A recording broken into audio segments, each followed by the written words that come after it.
हिजो मात्र मैले टेक्वान्डो जोइन गरेको, आज तर थियो मेरो पहिलो दिन। आज के भयो आउनुहोस् सँगै हेरौँ।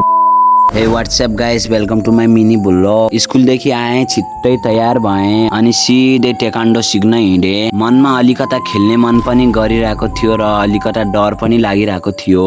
यदि हजुरहरूले कसैले सब्स्क्राइब गर्नु भएको छैन भने च्यानललाई सब्स्क्राइब गर्नुहोस्। फाइनली बाटोमा हामीलाई एउटा हाम्रो भाइ मिल्छ र भाइ एकदमै खुसी भइरहेको थियो। र गाइस यताउताको बाटो नि एकदमै हरियो र भरियो थियो। हामी फाइनली मानखोला नजिक नि पुगिहाल्छौँ। गाइस आज मेरो टेक्वान्डोमा फर्स्ट डे हो त गाइस अलिकता सपोर्ट त बन्छ है। हजुरहरूले मलाई मनदेखि सपोर्ट गरिदिनु होला। फाइनली म टेक्वान्डो जहाँ मैले जोइन गरेको थिएँ त्यहाँ म पुगिहाल्छु। सबैजनाले गाइस टेक्वान्डोको ड्रेस लगाएको थिए र मैले आउट ड्रेस लगाएको थिएँ। पुग्ने बित्तिकै सुरु हुन्छ हाम्रो ट्रेनिङ। सुरुमा गाइस सिम्पल सिकाउँछन् र सुरुमा सजिलो लागे पनि पछाडि एकदमै गाह्रो भइरहेको थियो। तर प्र्याक्टिस गरिसकेपछि थाहा भयो टेक्वान्डो त्यति सजिलो पनि छैन भनेर। लगभग गाइस हामी 5 बजेदेखि लगेर गाइस रातिको 7 बजेसम्म एक्सर्साइज गरेर घरतिर फर्किन्छौँ। गाइस राति त एकदम राति भइसकेको थियो। आजको लागि गाइस यति नै। च्यानलमा नयाँ हुनुहुन्छ भने सब्स्क्राइब।